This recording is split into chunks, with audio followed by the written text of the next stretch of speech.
Bonjour, nous continuons aujourd'hui le récit de la Genèse et nous reprenons à partir du chapitre 4, verset 10. Dans ce verset, Dieu dit « Qu'as-tu fait là ? La voix du sang de ton frère crie vers moi du sol. » Ici, nous voyons l'importance du sang. Celui-ci représente l'âme, la vie de la personne. Nous pouvons voir cela en Lévitique 17, 11.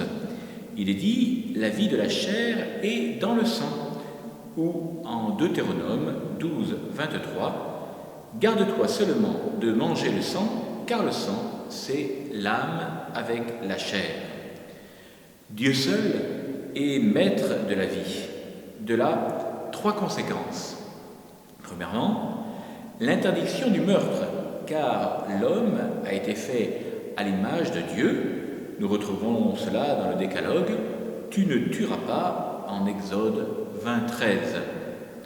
Deuxième conséquence, l'interdiction alimentaire du sang et de la viande non saignée rituellement. Il est dit en Deutéronome 12, 16, « Vous ne mangerez pas le sang, mais tu le répandras à terre comme de l'eau. » Enfin, troisième conséquence, l'usage cultuel du sang. Pour le rite d'alliance, la moitié du sang de la victime est versée sur l'autel, l'autre sur le peuple. Nous voyons cela en Exode 24, versets 3 à 8. Pour les sacrifices, le sang est versé sur l'autel et autour.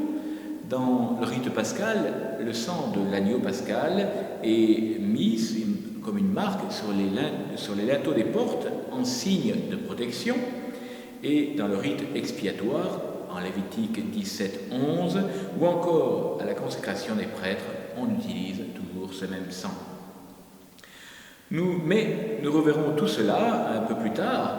Pour le coup, avec Jésus, le sang de la nouvelle alliance deviendra boisson et source de salut. Nous voyons cela en Jean 6, verset 54.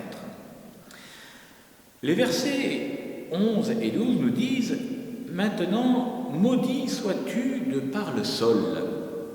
On se rappelle qu'en Genèse, au chapitre 3, verset 17, c'est le sol qui est maudit et pas l'homme.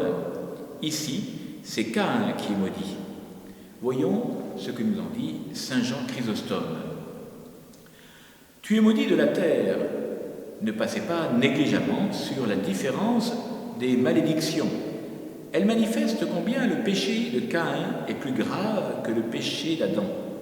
Alors Dieu avait dit « La terre est maudite dans ses œuvres. » Ici, c'est l'homme lui-même qui est maudit. « Tu es maudit, toi, de la terre. » Il a fait à peu près comme le serpent.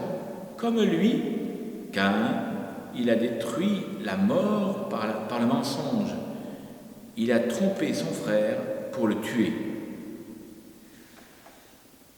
Les versets 13 et 14, Caïn dit à Yahvé, « Mon châtiment est trop lourd à porter.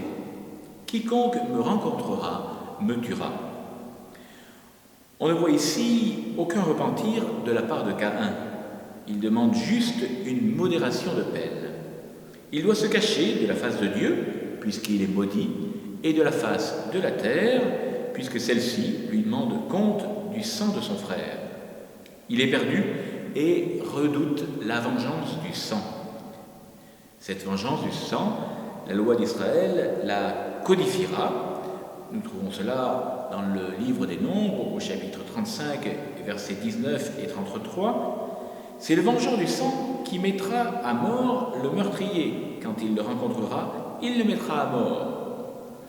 Plus loin, pour le pays, on ne peut faire d'expiation du sang qui a été répandu que par le sang de celui qui l'a répandu. Dieu lui-même se chargera de cette vengeance lorsqu'elle ne peut pas être réalisée, et il fera retomber ce sang des innocents sur la tête de ceux qui le versent. Nous voyons cela en particulier dans le premier livre des Rois, au chapitre 2, verset 32. Les versets 15 et 16 nous disent « Quiconque tuera Caïn, cette fois subira la vengeance. » On n'est pas là encore dans la loi du talion, d'Exode au chapitre 21, versets 23 à 35, qui sera là une évolution qui deviendra plus tard encore l'amour des ennemis avec Jésus. On voit là une pédagogie divine pour faire évoluer son peuple et le faire revenir au projet initial.